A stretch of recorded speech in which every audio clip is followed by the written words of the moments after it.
Today we will start with the introduction to the Indian Penal Code 1860. आज हम लोग Indian penal code पढ़ेंगे। Detailing में आज पढ़ा जाएगा इंडियन पिनल कोड, लेकिन पहले इंडियन पिनल कोड का इंट्रोडक्शन, उसके कुछ बेसिक कॉन्सेप्ट्स जान लेते हैं। Okay, we will discuss about the Indian Penal Code 1860.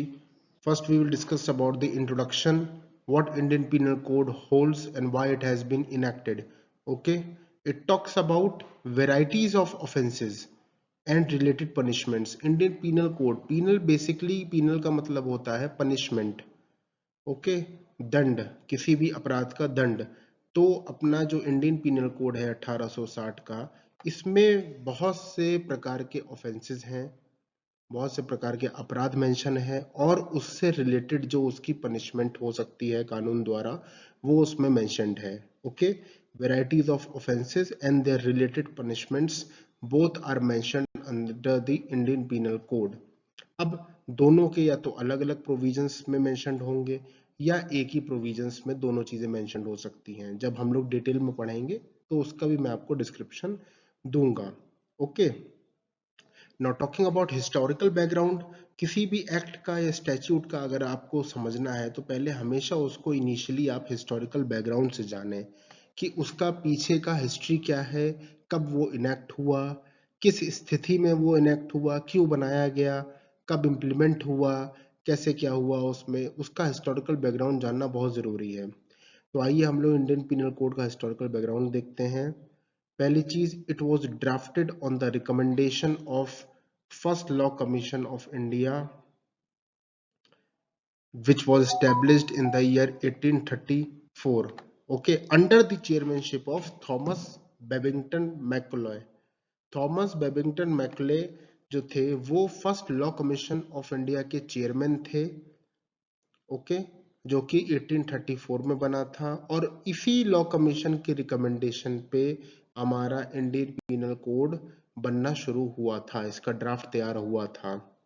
Okay, बाद में 1835 में इसको सबमिट कर दिया गया था, इस आईपीसी के ड्राफ्ट को, to the governor general of India. उस समय के जो गवर्नर जनरल होंगे उनको आईपीसी का ड्राफ्ट 1835 में सबमिट कर दिया गया था।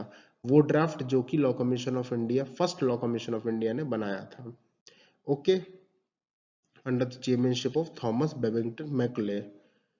Letter it came into force, यानी कि जो इंडियन पिनल कोड है ये इम्प्लीमेंट कब हुआ, एग्जीक्यूट कब हुआ, एनफोर्स में कब आया, ये आया in British India period, that is in the year 1862।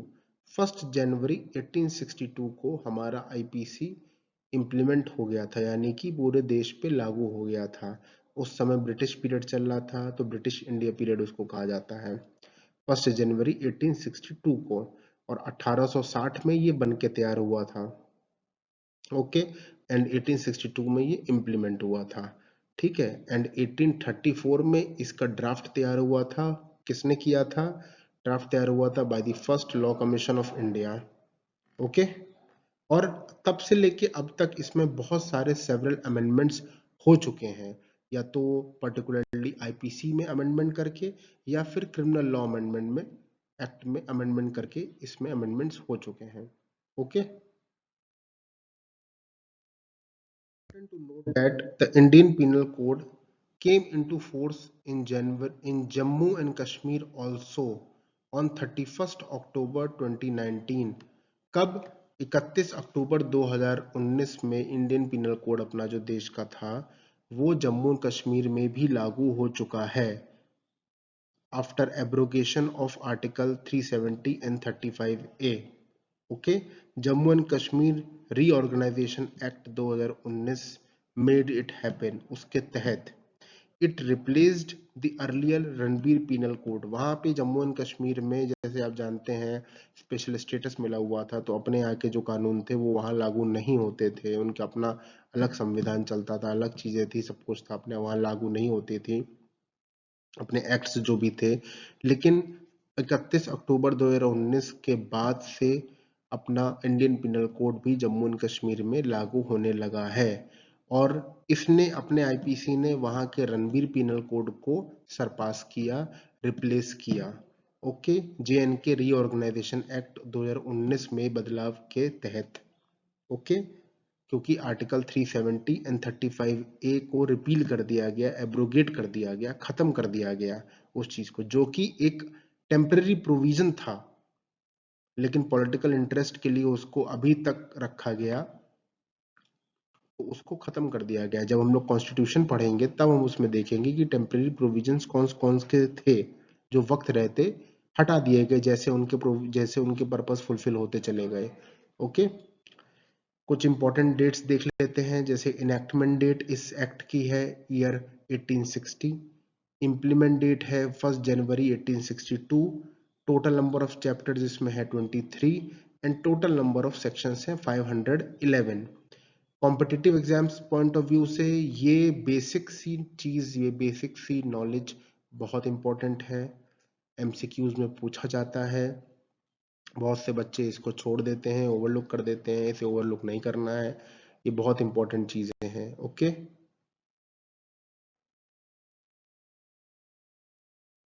Coming on to the extent of this act, persons committing any offences shall be liable for punishment as described under the Indian Penal Code। Okay, अपने देश में कोई भी person ऐसा act करता है which is prohibited by the law और वो क्राइम की श्रेणी में आता है और वो आईपीसी में वो एक्ट मेंशन्ड है, तो according to the prescribed punishment mentioned under IPC आपको वो पनिशमेंट फेस करनी पड़ेगी for the wrongful act, for the illegal act that you have committed.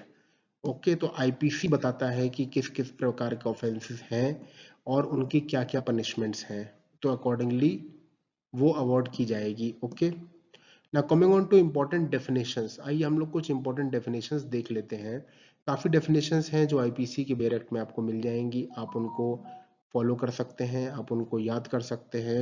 Exam point of view से छोड़ना कुछ भी नहीं है, मैं यहाँ आपको सिर्फ मेजर और बहुत मस्ट इंपॉर्टेंट चीज़ें आपको यहाँ पे मेंशन कर रहा हूँ। ओके, जितने भी एक्ट्स, जितने भी स्टैट्यूट्स हैं अपने लॉ में, जो भी पढ़ाई होती है कोर्सेज में, सेमेस्टर्स में, आपको सब बेयर एक्ट से पढ़ना है। बेयर एक्ट से हट के आपको कहीं कुछ नहीं पढ़ना है, क्योंकि प्रिसाइज जो लीगल नॉलेज आपको मिलेगी वो बेयर एक्ट से ही मिलेगी और बहुत ही तरीके से पढ़ना है बेयर एक्ट को। मैं आपको बेयर एक्ट पढ़ने का भी तरीका बताऊंगा किस हिसाब से पढ़ी जाती है, साइटेशंस कैसे पढ़े जाते हैं, क्या तरीका है उसको पूरी तरीके से पढ़ने का, उसका भी मैं अलग वीडियो बना के आपको बताऊंगा। Okay, now coming on two important definitions. Offence, offence क्या होता है? The term offence simply means any act which is prohibited by the law and is mentioned under the Indian Penal Code for which a prescribed punishment is allocated, such acts come under the category of offense। यानी कि कोई ऐसा act जो कि prohibited है by the law और वो mentioned है वो particular act under the Indian Penal Code in the form of offense और उसकी एक prescribed punishment भी mentioned हो रखी है, then such act is defined as offense। okay, coming on to counterfeit. Counterfeit की अगर मैं हिंदी बताऊं, काउंटरफिट का सिंपल लैंग्वेज है, सिंपल मतलब है नकली बनाना।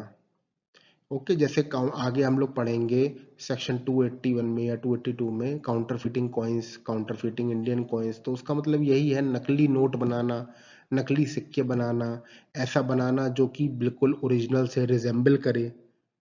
ओके, तो काउंटरफिट का मतलब ये होता है। पर अभी हम डेफिनेशंस पे अगर आए तो डेफिनेशंस पे जानते हैं काउंटरफीट का मतलब। Counterfeit means when a person causes one thing to resemble to another thing, यानी कि जब कोई बंदा कुछ ऐसा बना रहा है जो कि बिल्कुल रिजेंबल कर रहा है, सेम लग रहा है to the original thing with a mala fide intention to create and practise deception and cheating.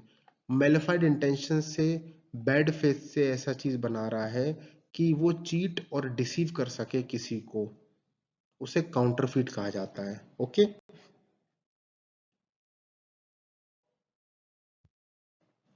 Now coming on to another definition talks about reason to believe. Reason to believe का मतलब ये होता है भरोसे करने लायक।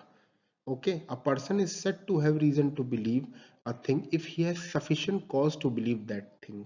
मतलब अगर किसी बंदे का अरेस्ट हुआ है और कोर्ट के पास सारे चीजें जो भी सबूत आ रहे हैं या जो भी बहस हो रही है, कोर्ट को लग रहा है, सेटिस्फैक्टरी रीजन टू बिलीव है कि उसका अरेस्ट बिल्कुल सही हुआ है और उसका जो भी प्रोसिक्यूशन चल रहा है बिल्कुल सही चल रहा है, तो वहां पे हम लोग रीजन टू बिलीव कहते हैं, यानी कि भरोसे करने योग्य, भरोसे करने लायक है, तो वहां रीजन टू बिलीव आता है। ओके। अटेम्प्ट का मतलब अगर मैं आपको सिंपल लैंग्वेज में समझाऊं तो ये होता है कोई भी अगर एक्ट आप कर रहे हो, वो एक्ट अगर आपका अनसक्सेसफुल हो गया या फेल हो गया, अपने कंक्लूजन तक नहीं पहुंचा, तो उसे हम अटेम्प्ट कहते हैं। ओके, समझ रहे हैं आप? जैसे मैं पढ़ के आपको बता देता हूं, any act of a person if fails and doesn't reaches its conclusion comprises of what is called attempt। ठीक, इसी के साथ साथ अगर हम लोग कमीशन पढ़ें, कमीशन का मतलब होता है, द टर्म कमीशन मीन्स जब हम कोई एक्ट करते हैं और वो एक्ट सक्सेसफुल हो जाता है, it reaches out to its conclusion, तो हम ये कहते हैं कि that particular act has been committed. Okay, तो आइए हम लोग पढ़ लेते हैं, that any act of a person when is successfully done and reaches out to its conclusion amounts to commission. तो अटेम्प्ट एंड कमीशन बहुत ही थिन लाइन डिफरेंस है, तो मैंने आपको समझा दिया। ओके।